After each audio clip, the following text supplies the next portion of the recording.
Three, two, one. Welcome back to the show. Today we've got Danny Brassell on. You know him as a keynote speaker. You know him as a best-selling author. You know him as a coach. You know him as an avid reader, a result leader in the industry. He's going to show us today how they're reinventing and really creating smarter ways to teaching our youth in a much more impactful way than ever before. It's time for us to really break through the old way of teaching. Kids are bored; that's not working. And Danny's got some great ideas to bring you. You guys will love the show. Danny, welcome. Thanks so much for having me, Anthony. More importantly, thanks for spreading some joy around the world. We need a lot more of you. It's fun having these ideas on. As we look at education today, we see that kids are suffering. Right? It's a tough time. They're drinking off a fire hose. The world's changing quickly, and I watch kids, and I've watched my kids go through it. It's a tough time to be a kid in education, and they're just being plagued by so many things. As you start to look at reinventing this, I think you've broken through some great ideas. I'd love to share that with the audience. Thank you. Appreciate it.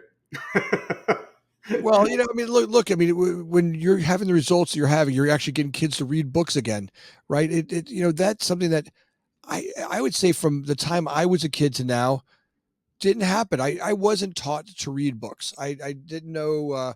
In fact, I didn't read a book, I never read an entire book until I was 48. I would read cliff notes. I'd read part of books. Read books and watch movies, but it wasn't something that anybody ever sat me down and said, "All right, going to slow you down a little bit. We're going to teach you how to read a book," right? It wasn't something I even had. Uh, you know, Life was too fast. I was too busy. I didn't have time for that. It was boring. There was all kinds of stories I had about reading that I didn't realize how dramatically beautiful it was. It took me until I was 48 to read my first book. Well, it's funny. I kind of have the same experience, Anthony. It's ironic. I'm considered America's leading reading ambassador because I grew up hating reading.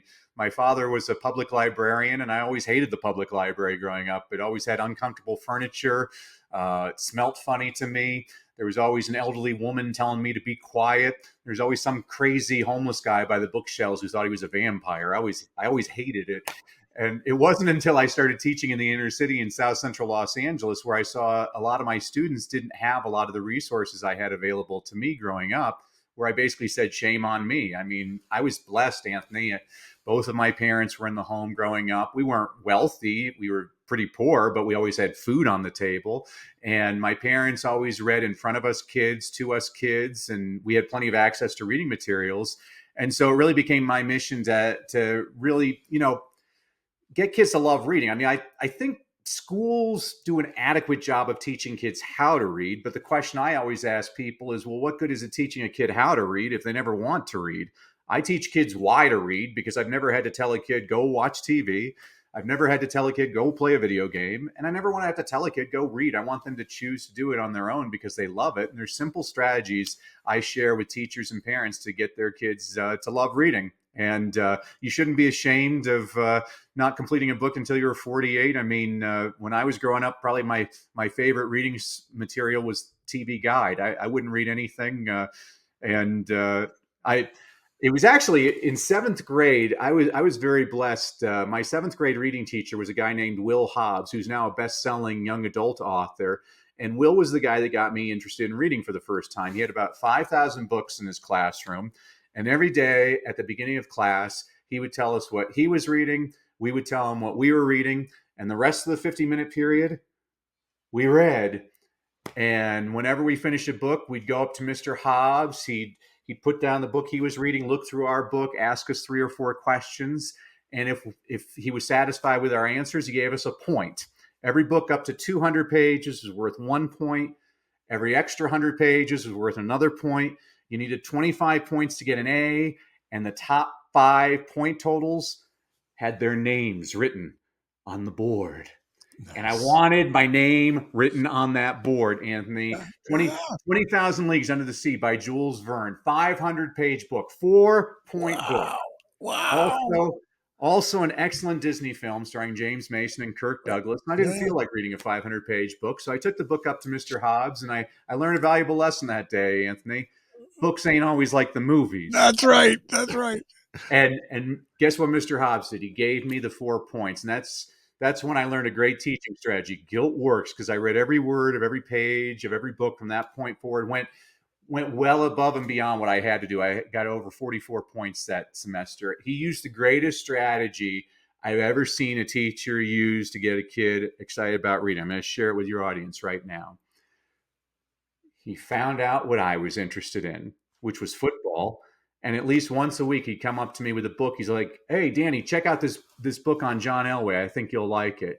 Well, what are the odds I open up that book? In my experience with all age levels, 100%. Person might not read it, but they're definitely going to open it. And I find by the fourth time I give a book to a person, they're going to try and read that book because there's nothing more powerful than somebody significant in your life, a teacher, a coach, a parent, a pastor, a buddy, a sibling saying, "You know what, I was thinking of you when I was reading this." And so, I when you were saying that, I mean, the problem with the Cliff Notes is I think the person that writes the Cliff Notes, they just saw the movie, and the movie they just skimmed the book anyway. So nobody seems to be reading anything anymore. Well, for me, it took a little bit different. I was, I had one of those teachers also. I had a teacher in math that was like that. Mr. Stringer, and Milt Stringer. I can remember him today. I'm 56 years old. This is going back when I'm 13 years old, and Milt taught me how to do math through scuba diving, and it was just this thing where he would tell stories about scuba diving. He would show us his gear, and he would show us pictures from underwater, and I was like, this is great. And through math or through diving, I learned, how to do all my math stuff and algebra. And it was this great way of finding an interest in me and, being able to really, he played off that interest and he would kind of relate, weights and measurements to depths and pressures and all the things that we end up learning through that process. And I was so interested because look, it made sense to me. I like it got it. It was like for me, like history was a problem because I couldn't relate to it. Like trying to memorize Yeah. dates and stuff. There wasn't a way of relating to it until I got older in life. All of a sudden I started looking and going, oh, I love history today. I love learning the history of our country and the way things unfolded. And now you can see why, because maybe I got a little bit more of a relationship to it because I'm getting older and I'm trying to look back and see kind of how things happened. But same thing with reading. Reading came up, and I think it's something that one of the gifts for me is reading was my first form of meditation. And this is what was surprising. I always say that one of the gifts is that I started reading and it gave me the ability to see one thing at a time. Be able to read a book had me focus on one idea at a time. Now, I think that's one of the, if we can help kids in what's going on in the world, overwhelmingness and being overwhelmed, the amount of things that are coming out after each and every kid, they're drinking off a fire hose, right? If I could teach them, hey, look, read a book, and now you could slow down and get your brain to one idea and get your brain to where your feet are, right? And I think that's always been the gift. It's reading's kind of gets me to that, that centered space and slows the brain down just a little bit. I think if it could slow the brain down on a really hectic day or really hectic life, it feels really good. Yeah, you cracked me up when you said reading was your first meditation. It was my first meditation too, because in high school it usually put me to sleep. I remember, I remember that one teacher, she made us read The Scarlet Letter by Nathaniel Hawthorne. And no offense to people out there that love Nathaniel Hawthorne, these 19th century literature lovers, but the story is basically Hester Prynne commits adultery and she's forced to wear an A on her chest. And I remember raising my hand in class and asking my teacher if I could wear a B on my chest because I was so bored reading that book. And it's the problem I see in schools today. I mean, I've taught all grade levels. When I was teaching second grade, I had a little boy named Kiara. And Kiara's first grade teacher told me, "Kiara don't know nothing." I'm like, "Well, thank you for that." Well, Kiara, who don't know nothing, comes into my classroom one day, Anthony, and he's like, "Hey, Mr. Brassell, you see Barkley last night? He had 18 points and 16 boards." I'm like, "Thank you, Kiara." Because from that day forward, Anthony, every day after lunch, I would sit Kiara on my lap and we'd read the LA Times sports page. And guess what? By the end of the school year, Kiara was one of my best readers. That kid only read sports. Now, do I think Shakespeare's important? Yes. But before you get the kid to Shakespeare, you got to get him hooked. I tell this to parents all the time. The little boy who only reads Captain Underpants is going to be a better reader than the little boy who refuses to read anything. Captain Underpants is the gateway drug to Shakespeare, but we got to get the kid hooked first, and that's what your math teacher did with you. He got you interested in the scuba dive. I mean, that's a good teacher. And we have to celebrate those people that they either find your passion or they're so passionate about a subject that gets you excited about that passion. I love that story. Well, it's just such a great way of doing it. Could reading Shakespeare be archaic? Look, maybe it's beautiful, and you got. But if they're not reading, you're right. It's their shot, right? You got to find the part that opens the door to get them there. Yeah, I remember my 11th grade teacher, Miss McLean. She made us memorize 200 lines of Shakespeare. And I was an obnoxious kid, I'll admit, probably an obnoxious adult too. And I raised my hand and I said, well, do they have to be consecutive lines? And she interpreted the question as, no, you can take 100 lines from here and 100 lines from there. And when I did my 100 lines, I did basically a couple of lines from all 38 of his plays. So I'm like, to be or not to be? When shall we three meet again in thunder, lightning, or rain? And to her credit, Anthony, this was great. She was laughing and she's like, that was so clever. Nobody's ever done that. Will you do that for all my other classes and show that? And I was like, that's a smart teacher. She's like, oh, okay, this is what got the kid to get excited. And because of that, I actually started becoming interested in Shakespeare because she ran with it. And that's what a good teacher should do. It's exciting when you break through that, right? And look, I think that's the way to look at teaching is how do we inspire, right, the creativity and the one inside of us that ultimately is a creator. I mean, look, that young boy who did that. I mean, you being a young coming up with that as an idea, that's amazing. That set your life off, your career off, your teaching abilities off. In areas that would, if someone would shut that down there, which my judgment is what happens in most schools, they shut that down there. They're, no, you can't do it that way. And all of a sudden, you turn off that kid's spigot of creativity and we lose them. Yeah. I mean, again, I taught all age levels. When I was teaching, I taught 8th grade special education, which was not special education. It was 16 boys that nobody else wanted to teach. 8 African-American, 8 Latino. And if their life wasn't miserable enough, they got the white dude as the teacher. And I would sing to them all the time. And they hated each other. But one thing they hated more than each other was me. They couldn't stand me singing.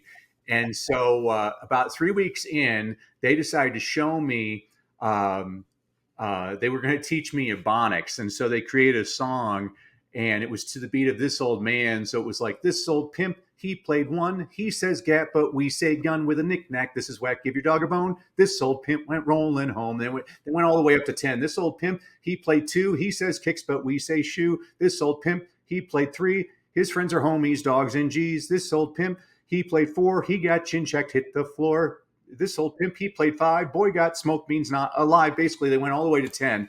And I was just dying laughing afterwards. And guess what, Anthony? That's when the learning began because all those guys that hated each other, they're laughing, I'm laughing. And that's when we were able to start getting into things. And I mean, they wanted me to teach Shakespeare to these 8th grade kids. I'm like, man, thank God for Walter Mosley. So Walter Mosley is this wonderful author from Watts where I was teaching, and he's got a great book called Always Outnumbered, Always Outgunned. And so I'm saying, okay, guys, you see these gangs here in South Central? That's all the Capulets and the Montagues are. And it's just a couple of gangs. And there's talking street jive right there. And all of a sudden the guys are starting to relate to it. And they're like, oh, this is cool. This is why they, and I'm like, yeah, but you got to relate. You got to put things in terms that people understand. And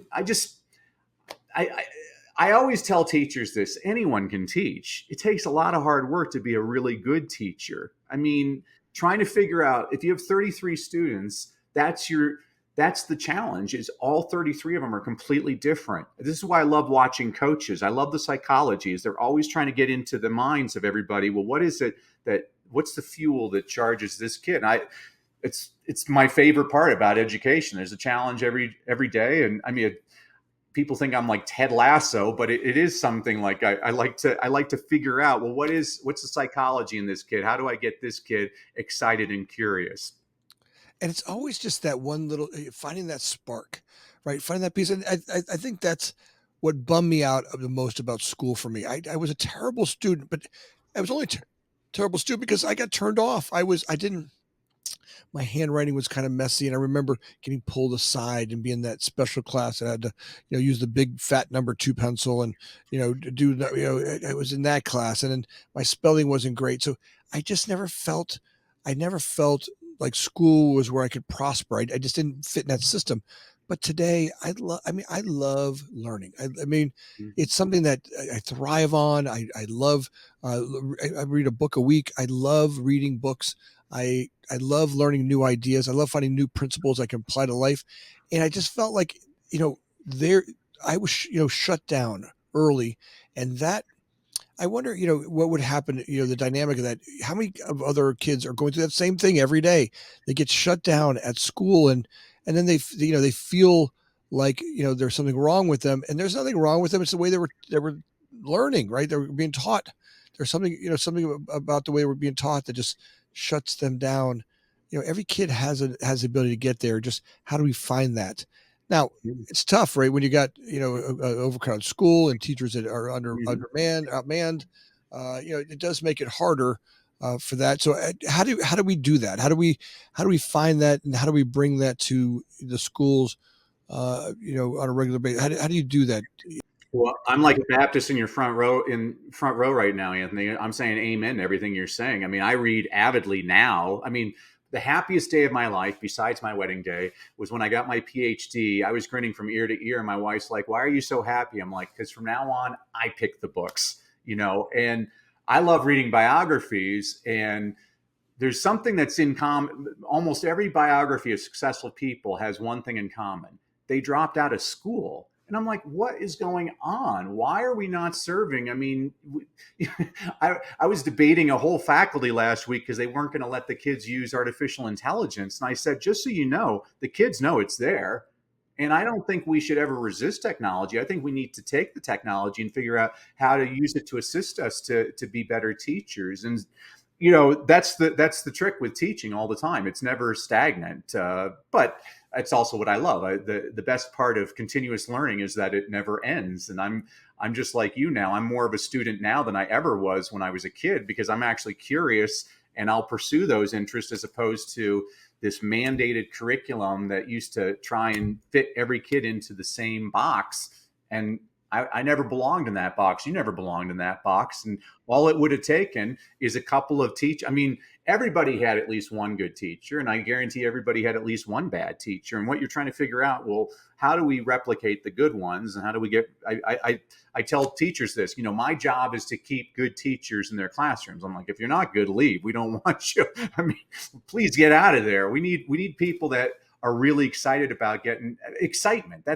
That's really the key. Is I want to be excited. I used to get so excited every single day when I was going to school. And when I stopped having that excitement because, I was being forced to go to meetings all the time. And I'm kind of a, I'm kind of, I guess I'm still obnoxious. I used to always say, if the answer to my question is not because that's what's best for this kid, why are we doing it? And those are the types of questions people don't want to answer. Well, you open the door, and I get to talk about it. I know my producer's going to bust my chops, but I think is where, it's like the calculator was when we were Mhm. kids, right? Should kids use calculator? No way. You got to learn math. You got to figure all that out. Great. And look, for the most part, learning my mathematics, learning adding and subtracting and multiplication was really the most important thing. The rest of the algebraic, equations, I don't know I've ever used any of those outside of, of my life.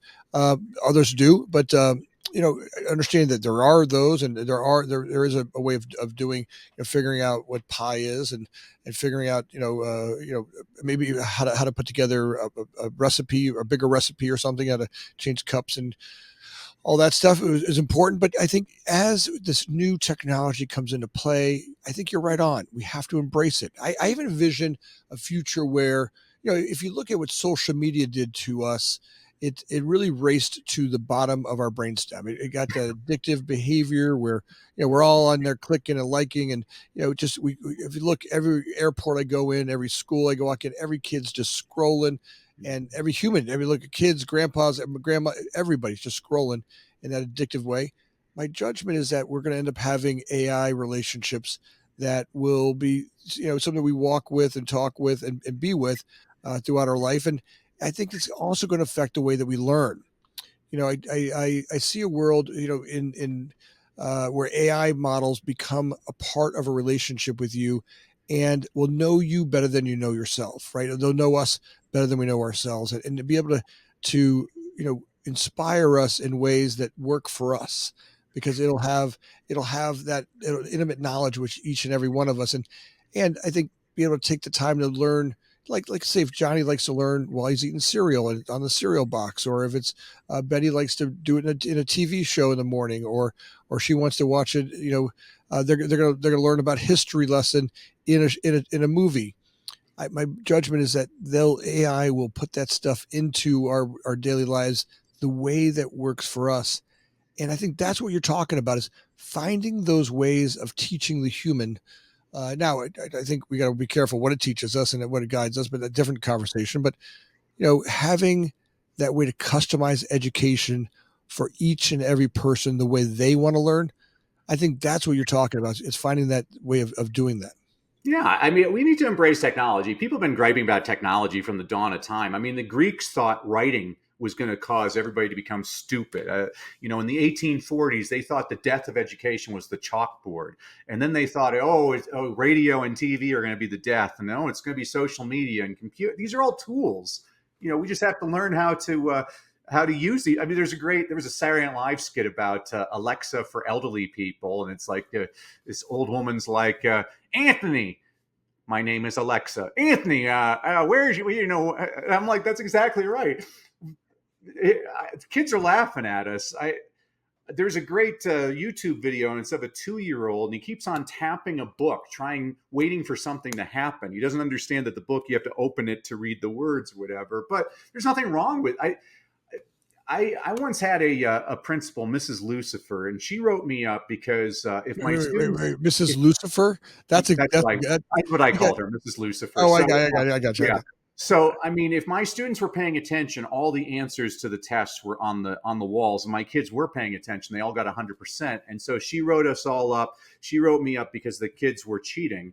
And I told her, I said, actually, we live in a post-information society. It's more important for students to learn how to access information than to simply memorize it. She still wrote me up, but I was right, and that's all that mattered to me. You learned history. Most of us, the way we learned history was memorizing every war in history. No wonder people are always going to war, because that's what you're learning. We don't learn about the positive things. And who cares if you don't know the important figures of the Revolutionary War? I mean, you can Google that information. And now with AI can actually create an essay on it, which is fantastic. And people are like, oh, this is cheating. I'm like, no. What it's going to do is it's going to show kids, okay, well, here's my starting point, and let me run with it.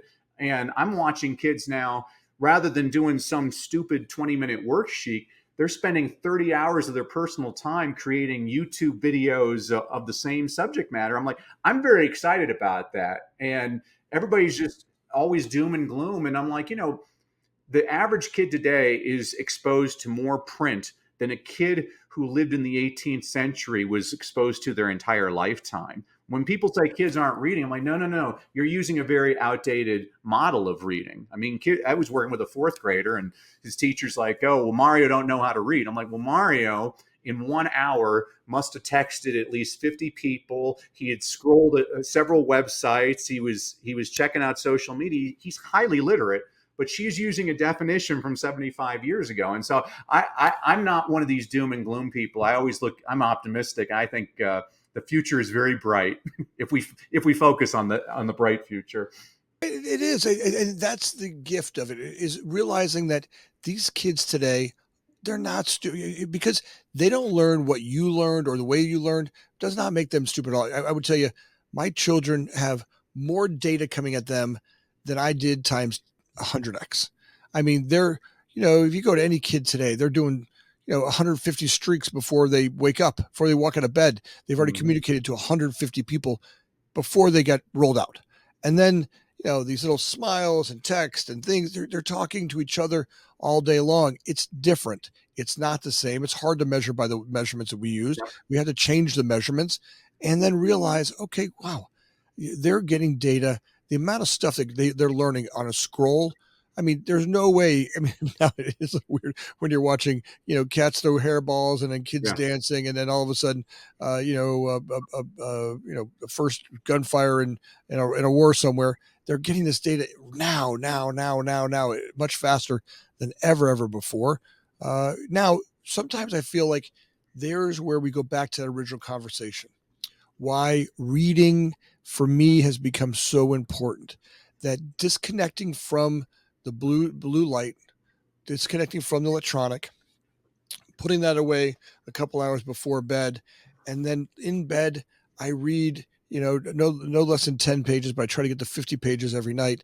And I try to really knock out, it does something for me when I do that. Like it gets my brain to slow down a little bit. It has me, it gets very, I sleep way better, right? The things that happen when I read 50 pages a night just change my whole way of sleeping. And my thought on that is, my judgment on it's really about slowing down the Mm-hmm. brain, getting to one idea at a time. When you're going through, I don't know. I've been stuck in some of those scroll locks where all of a sudden an hour has gone by, and I've said 300. Every couple seconds you're going through another one of those. You got 300 things you look at in an hour. That's a lot of data. Yeah. Wow. So I think that's, going back to getting kids to read. May be the gift of the future, is that we could slow down and get our brains to where our feet are. Well, yeah. I mean, you are what you read, so read good stuff. So when I created my reading program, which in just over 2 months shows parents how to get their kids to read more, read better, and most importantly, to love reading, there's two numbers I point out to parents. The numbers are 67 and 20. So we'll start with 67. A lot of people will tell you it takes 21 days to change a habit. To those people, I say, show me the research. It's a completely fabricated number. I know exactly where the number comes from. It comes from a wonderful book written in 1960 by Dr. Maxwell Maltz called Psycho-Cybernetics. In the preface of that book, Dr. Maltz was a plastic surgeon, and he said he noticed it took most of his patients about 21 days to get used to their new faces. Well, a lot of self-help gurus, people in the personal development industry, a lot that I actually admire, by the way, they started telling people it takes 21 days to change a habit. It's based on no research whatsoever. So in 2009, researchers at the University of London did a habit formation study, and they determined it took anywhere from 18 to 254 days to change a habit, and the average was 66 days. Well, I don't like the number 66, so I threw in a bonus day, 67 days. And it depends on the type of habit you're trying to form. So, for example, if you want to drink a glass of water before breakfast every morning, that might take 18 days to change that habit. But if you want to quit smoking, that could take 254 days to change that habit. And here's why this is important, Anthony. Let's say you go on a diet, you follow it religiously for 21 days, but then on day 22, you fall off the wagon. Well, you blame yourself.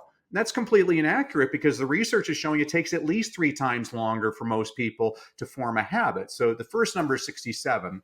The second number is 20. So researchers were interested in what makes students successful. So they looked at students all around the world. They were looking for common characteristics. They stumbled upon one which totally floored them. It was the number of minutes spent reading outside of school. So they looked at the low kids, the average kids, and the high kids. So the kids in the 20th percentile, F students, some of your worst students, they average less than a minute a day reading outside of school. That didn't surprise anybody. That's probably why they're at the bottom of their class. But the next number did surprise the researchers. The kids in the middle of the class, 70th percentile, C students, they average 9.6 minutes a day reading outside of school. And so if I'm doing a live training with parents, this is when the room gets really quiet and the first hand raises and a parent asks, wait a sec, are you saying if I can get my kid to read 10 minutes a day at home, I can take him from an F to a C? That's exactly what I'm saying. There is actually a lot of research to support this, but the third number floored the researchers. The kids in the 90th percentile, some of your best students, your A- students, do they spend 3 hours a day reading outside of school for fun? No. Do they spend an hour a day? No. The average was just over 20 minutes a day. 20 minutes a day, that's what I'm always trying to get parents to get their kids doing. And here's two things that are important. First of all, the minutes don't have to be consecutive. So you can do 3 minutes here, 5 minutes there, a minute here. And second of all, being read aloud to is just as good as reading on your own. So I work with a lot of CEOs of companies. A lot of people don't know this. Over half of the Fortune 500 CEOs are dyslexic.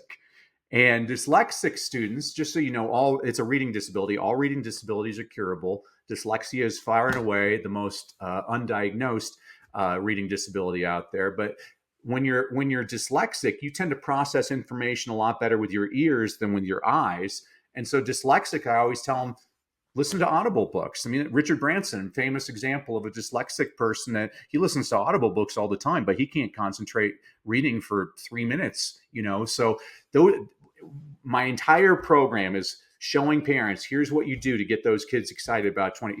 Here's a strategy I share parents. I'm like, I have a feeling television is here to stay. And I've already made the argument to you. I don't believe in shooing technology. I believe in embracing technology. And so President Bush Sr. over 40 years ago signed a very important law in this country that said every television set made in America has to have closed captioning. So I always tell parents, turn on the closed captioning. And parents say, well, wait a second.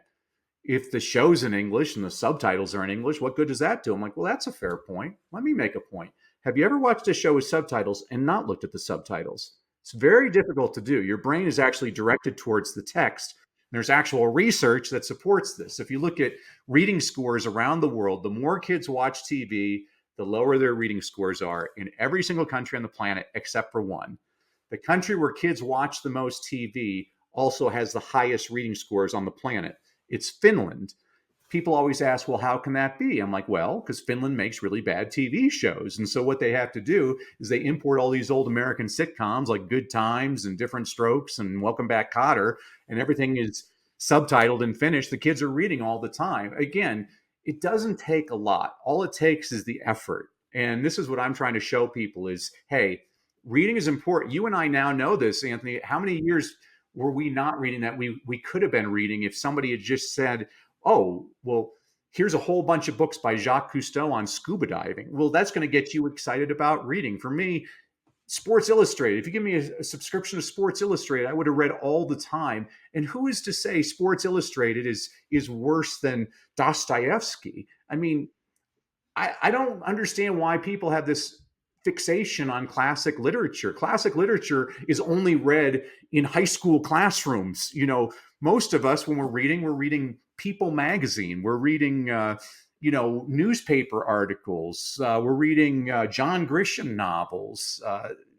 The guys, I mean, the statistics show that guys tend to prefer reading nonfiction. I mean, I love reading books written by entrepreneurs, Jack Canfield, The Success Principles, or Darren Hardy, Compound Effect, or excuse me, I'll read like John Maxwell, anything the guy writes. He writes these great leadership stories. And again, I read biographies all the time. I mean, I read The Rise of Theodore Roosevelt by Edmund Morris. And I have to admit, Anthony, before I read that book, I knew only two things about Teddy Roosevelt. I knew that teddy bears were named after him. And for some reason, his face is on Mount Rushmore. Wow. They don't make them like Teddy Roosevelt anymore. You talk about a 6-year period in a person's life.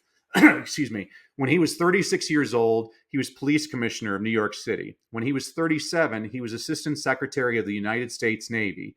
When he was 38, he led the Rough Riders up San Juan Hill in the Spanish-American War. When he was 40, he was elected governor of New York. When he was 42, he was elected vice president of the United States. Later that year, following the assassination of President McKinley, Teddy Roosevelt became then and to this day the youngest president in American history. I mean, not a bad 6-year period. I mean, No, that's yeah. amazing. I mean, I've gone 3 months without a parking ticket. I feel pretty proud of myself. This guy set the bar pretty high. But the book, in The Rise of Theodore Roosevelt, this was what was fascinating to me, was he was sick as a kid. And so he spent all this time reading. He was a speed reader. He had a photographic memory, and he could read in 6 languages. They say you could give him an 800-page book in Latin at dinner, and he'd quote pages to you at the breakfast table. They estimate by the time Teddy Roosevelt was 30 years old, he had read over 20,000 books. And so now when I say this to my kids, they have to say, wow. So we say, wow. And so I look at my students, I'm like, hey, so we're going to read 10 books a day. I mean, I read 10 books a day. Many of them are scratch and sniff and pop up, but I do read 10 books a day. There's all kinds. It's one of the things I do. People think I'm smart. I'm not that smart. Before I go to parties, I'll go to the library or I'll go to Barnes and Nobles or the children's section. I'll find biographies of famous people, picture biographies that are 32 pages long, and I'll find out a whole bunch of random information about Oprah and Elon Musk and Jeff Bezos. And then at the cocktail party, I'm like, oh, did you know that Elon Musk, when he was designing, you know, I love reading just anecdotes. You give me a good story, and I'll remember it forever, man. Some people collect trading cards. Some people collect stamps. I collect stories, man. You give me a good I read a book the other day, and it was a horrible book, but there was one good story in it. And I'm like, oh, it was worth reading the entire book. It was about this marketing guy who was going all around the world trying to figure out the next big thing that he could market. So he was in Chile, and he's watching these fishermen fish, and he notices they're catching one type of fish, and there's other fish in there. And so they separate those fish, and they were eating the other fish. And he said, oh, are you eating that fish because you get paid on the rest of the fish that you fish? And they're like, no, we're eating this fish because it tastes better. He's like, oh, can I taste it? And they taste it. He's like, oh my gosh, this is the best fish I've ever had. And they're like, well, what's it called? And they're like, oh, it's called the toothfish. He's like, the toothfish? That's the worst name I've ever heard ever. So he's a marketing guy, and he brings the toothfish to America, but he renames it the Chilean sea bass. Nice. I thought that's a fantastic story. I never knew that. Yeah, that's a great story. You get these little nuggets of joy when you find this. I love what that's at. Having life hacks through books. When I was young, I became a big part of DECA, right? I was a distributor of education, got into it. Some great entrepreneur came in one day and said, hey kid, you seem like the kind of guy that's going to be an entrepreneur. And it turned me on, right? That turned me on to be an entrepreneur. And, had the books I lined up taught me hacks of entrepreneurship, like that would have inspired me. That's what I really wanted to read today. I read a lot of those books, a lot of those, business entrepreneur books that really I can bring to I'm always looking for that piece I can bring into my office and help build better company, right? How I can inspire the people that work for us, how I can inspire the leadership group, and those life hacks are like I read fearlessly, like I'm going to find the answer in every book that I'm reading, because that's what I want. I want to be able to find the hack that really helps, grow us to another level. And I find them in great books. What I love about that story, Anthony, is all it took was him to just give you a compliment where he said, oh, you'll probably be an entrepreneur. I'm like, how simple is that? I used to do that with my students all the time because I listen to the way people talk to kids. They talk down to kids all the time.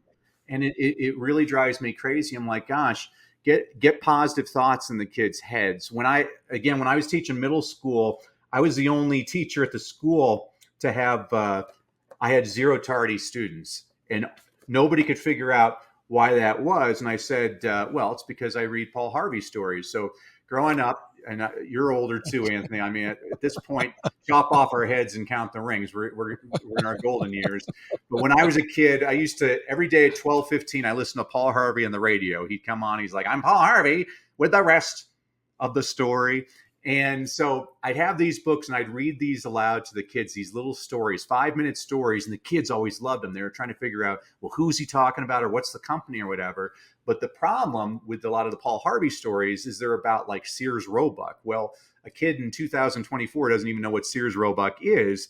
And so one of the books I wrote, the Leadership Begins with Motivation book, I wrote an updated, can I just share one quick story, Anthony?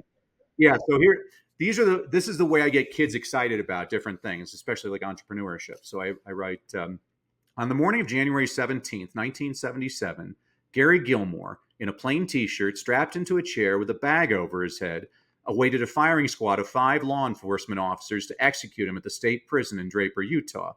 Convicted of murdering a gas station employee and motel manager in Utah the year before, Gilmore would be the first person in the United States to be executed in nearly a decade. Shortly before his execution, prison officials asked Gilmore if he had any last words. Neither he nor anyone else that day would know the impact of those words. Over 10 years later, in 1988, Dan Wyden, an advertising executive who co-founded the Wyden and Kennedy Agency in Portland, Oregon, made something of a morbid pitch to a struggling fashion company. He recalled the inmate's final words and used a slight variation for his pitch, and seemingly everyone hated his idea for the company's new slogan. Trust me on this. Trust me on this one, Wyden implored the company's co founder. And the co founder, his company, and the public have not looked back since. The co founder's name was Phil Knight. The struggling brand he co founded was a shoe company called Nike. And advertising executive Dan Wyden slightly altered death row inmate Gary Gilmore's final words, let's do it, into the phrase, just do it. So this is what I kids love these. I think everybody needs to hear stories like that all the time. I live for these things, man. It's beautiful. Danny, I love the beauty in that conversation. It's a magical, it's a beautiful thought, right? Being able to inspire through, and that's where the gift is. The gift is in being present, to being able to bring those opportunities to the brains and to the lives of youngsters, all of us, right? To be able to inspire all of us. You are that light, Danny. The work you do and the coaching that you do it's inspirational. I feel like that's why I was so excited about having you on the show. You bring this light, this energy, this gift to the world. If people want to get a hold of you, people want to come to you and get you into, to come with them to speak, to do public speaking for their school or their group of teachers. How do they get a hold of you? Well, first of all, thank you for all those compliments, Anthony. You're giving me a big head. I mean, think about that, though. Milt probably didn't know what Anthony was going to become.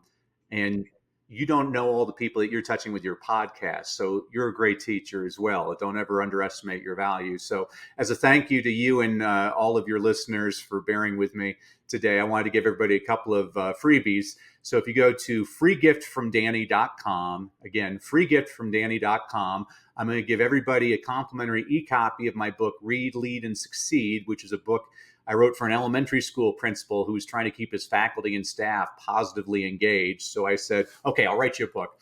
So every week I give you a concept, an inspirational quote, an inspirational story, a book recommendation on a book you should read, but you're probably too lazy because you're an adult. So I also give you a children's picture book recommendation, demonstrates the same concept. You can read that in 5 minutes. And then I'm also going to give everybody access to a 5-day reading challenge I did last summer for about 700 parents online all over the world, where every day for an hour, I give you all kinds of strategies to get your kids more excited about reading. Because the more excited we get kids to read, the more likely they are to read. And the more you read, the better you get. So you can get both of those goodies at freegiftfromdanny.com. And again, Anthony, I just want to tell you, I'm so appreciative for this time that you've given me. And thanks for all that you do. You are making a positive difference in the world. Thanks, Danny. I really appreciate that, folks. I will make sure that's down below. You guys will find you'll find that link right down below in the comment section down below of the podcast. Go look at that, and please, right now, go take advantage of this opportunity. Look, it's something that look, you want to inspire others. You want to inspire yourself. You want to inspire those children. It's what we want to do in here. My wife belongs to the Greek church, and they have an Easter ceremony, and you remind me of that ceremony. They turn off all the lights in the church, and the priest comes in with this candle, and he lights the front row, and then they light the second row, and then they light the third row. And Danny, you are that light. That's the gift that you are, and so special to have you on the podcast. I just love to have you back again and again and again to continue this. And audience, I hope you've enjoyed as much as I have. It's been a great podcast. Great having you on. Thank you. Audience, if you could take a second, I noticed last week that we had over 4,000 of you that made it to the end of the podcast, and we had only 42% of you that were liked and subscribed. If you could take a second right now and go down there and like and subscribe for me, it just means the world to myself, to the crew in the background, Connor and Joe and Danny, for us to get guests like Danny. It's always amazing. We have these great guests, and having those numbers on there make all the difference. So if you could do that for me now, I would be grateful. And as always, thanks for listening.